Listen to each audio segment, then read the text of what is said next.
and they were stepping into the light. And as they were stepping into the light and just beholding, the light was transforming them, and it was changing them as they were standing in the light. And the longer that they stood in the light, the more they were changed, right? Sharita went in to fill me up, and I think it says, if you provide the fire, I'll provide the sacrifice. So of course, in my vision, as I'm looking at all of this, the light changed to fire, right? So then the people that were standing there in the light, they were now standing in the midst of this fire, but they were not being burnt up by it, they were not consumed by it, but it served as a cocoon around them. So I saw this two different ways. It was like one, because there was a circle and there were people who were in this fire. I saw individual fires, like each one had their own fire, and then there was a corporate fire, like the whole thing was just on fire in the middle of this garden scene, right?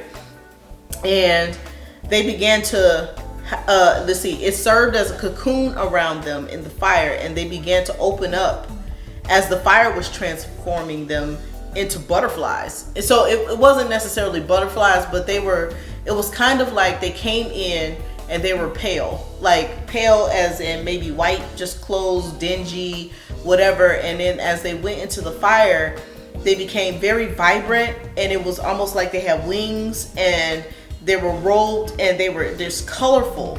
So they weren't insects, but they were people. You know what I'm saying? It was like, I'm trying to get this understanding of like very elegantly dressed and adorned, and they were just being changed. And so now they were colorful with like wing-like things, and then with greater abilities, greater skills. They were divine beings. They had glorified bodies, right? As they were being changed in this fire.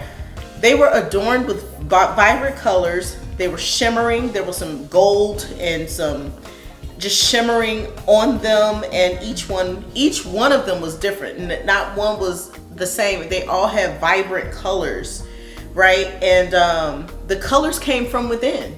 So it wasn't like this robe that was being given to them by an angel or God or anybody else. Those colors came from who they were, and it was being formed. It was coming out, or being more like revealed as the fire was transforming them for who they actually were, right? So before this, they had no color. They were very pale. They were featureless, but then the fire brought it out.